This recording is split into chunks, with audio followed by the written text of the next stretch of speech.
El Señor esté con vosotros. Lectura del Santo Evangelio según San Marcos. En aquel tiempo Jesús se puso a hablar en parábolas a los sumos sacerdotes, a los letrados y a los senadores. Un hombre plantó una viña, la rodeó con una cerca, cavó un lagar, construyó la casa del guarda, la arrendó a unos labradores y se marchó de viaje. A su tiempo envió un criado a los labradores para percibir su tanto del fruto de la viña. Ellos lo agarraron, lo apalearon y lo despidieron con las manos vacías. Les envió otro criado, a este lo insultaron y lo descalabraron. Envió a otro y lo mataron, y a otros muchos los apalearon o los mataron. Le quedaba uno, su hijo querido, y lo envió el último, pensando que a su hijo lo respetarían. Pero los labradores se dijeron: este es el heredero, venga, lo matamos y será nuestra la herencia. Y agarrándolo lo mataron y lo arrojaron fuera de la viña. ¿Qué hará el dueño de la viña? Acabará con los labradores y arrendará la viña a otros. ¿No habéis leído aquel texto? La piedra que desecharon los arquitectos es ahora la piedra angular. Es el Señor quien lo ha hecho. Ha sido un milagro patente. Intentaron echarle mano porque veían que la parábola iba por ellos, pero temieron a la gente y se marcharon. Palabra del Señor. Gloria al Señor Jesús.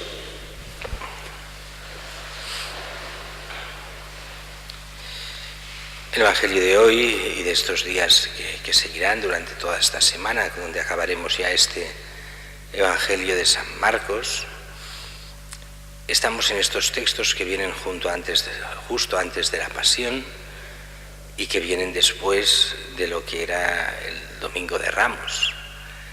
Al menos así nos lo pone el Evangelio, y son textos que tienen que ver con las disputas con el Sanedrín, o sea, con los sacerdotes, los letrados, los senadores. Viene a ser, sin serlo, pero como un prejuicio a Jesús, aquel juicio en el que Jesús los condena a ellos con todas estas enseñanzas. Él, antes del juicio a él, va condenando lo que son los sacerdotes, los letrados, los fariseos, lo que es el Antiguo Testamento y que deja paso a lo que es el Nuevo Testamento, el viejo pueblo de Dios que dejará paso al nuevo pueblo de Dios, que será la Iglesia. Y así hoy nos plantea esta parábola que cualquier judío piadoso, cuando empezó a oír esta parábola pensaba: mira, la parábola de Isaías, de la viña, porque está inspirada en aquella parábola de Isaías, aunque solo en el principio es aquella viña que hace el Señor, y en la parábola de Isaías ve como el pueblo de Israel no da frutos, pasa, y aquí prácticamente lo mismo.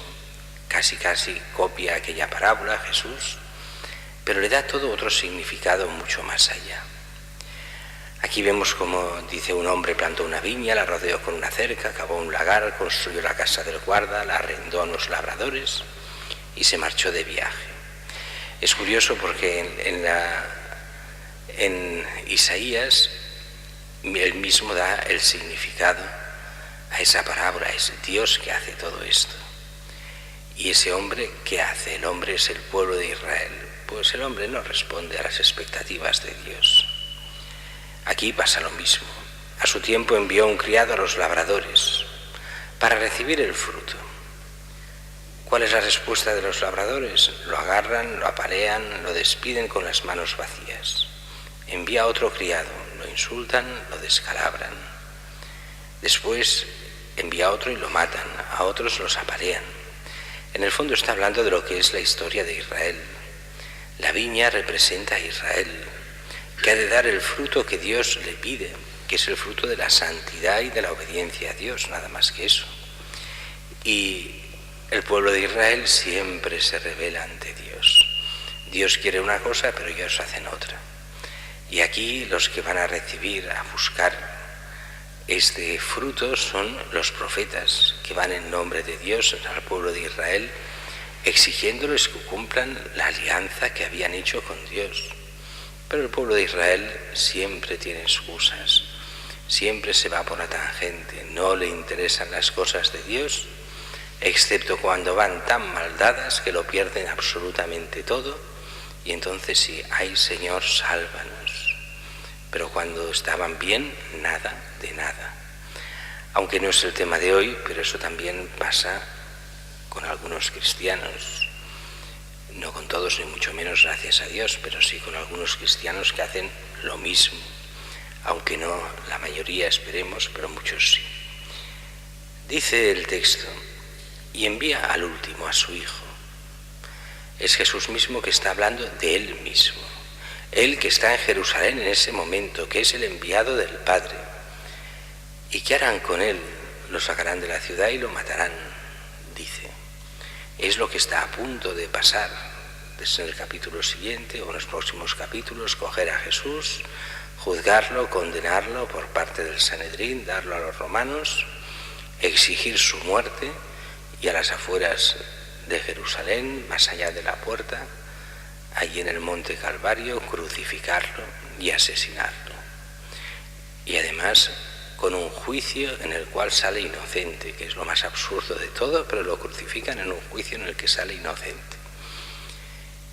Y entonces Jesús pregunta, bueno, ¿qué hará? ¿Qué hará el dueño de la viña? El dueño es Dios Padre. Dios, ¿qué hará con todos vosotros? ¿Qué hará con este pueblo? Y entonces dice, pues fácil, quitarle la viña. Quitarle la viña porque no se lo merece. Y darlo a otro pueblo que dé frutos. En el fondo está diciendo, se acaba el pueblo de Israel.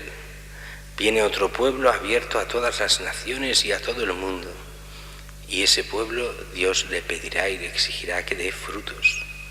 Ese pueblo se llama la Iglesia. Somos cada uno de nosotros, el nuevo Israel, el pueblo llamado a dar fruto, y el fruto que Dios quiere es el de siempre. La santidad de sus miembros, la justicia, el bien, la obediencia a Dios, a sus mandamientos, aquella fe y aquel amor que cumpla en nosotros lo que Jesús pide en todo el Evangelio.